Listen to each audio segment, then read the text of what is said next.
अस्सलाम वालेकुम दोस्तों, ग़ुलाम हुसैन ड्रामे जी ज़बरदस्त अपडेट तव्हां सां शेयर कंदा हलूं। गॾो गॾु ॿिए ड्रामे जी भी अपडेट तव्हांखे ॾींदासीं इन नंढड़े वीडियो में। तव्हांखे नंढड़ी गुज़ारिश आहे हिन वीडियो खे आख़िर ताईं ॾिसंदा जीअं तव्हांखे हीअ अपडेट सम्झ अची सघे।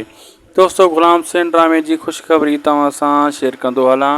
ग़ुलाम हुसैन ड्रामो दोस्तों जेको आहे अॼु खां वठी स्टार्ट नए हफ़्ते में इन खां स्टार्ट थियण वारो आहे। जी शूटिंग जे करे बंदि हुयो, शूटिंग मुकमिल थी चुकी आहे।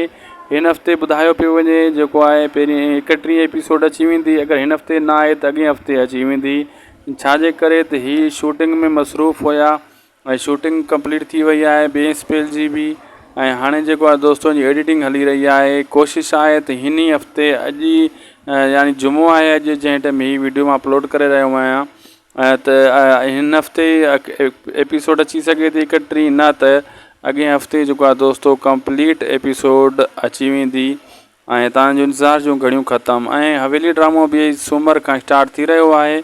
मंडे वारे ॾियारे खां पोइ हवेली ड्रामे जी 47 एपिसोड 48 49 इहे सभु नंबरवार एपिसोड हली वेंदियूं। इहे तव्हांखे असां गारंटी था ॾियूं ऐं पकी ख़बर था ॾियूं ऐं उमेदु आहे तव्हां इन ॿिन्ही ड्रामनि जो इंतज़ारु करे रहिया आहियो। छाजे करे हिन टाइम पत्थर दिलि ख़तमु थी चुको आहे, बक़ाया ॿिया ड्रामा बि ख़तमु थी चुका आहिनि।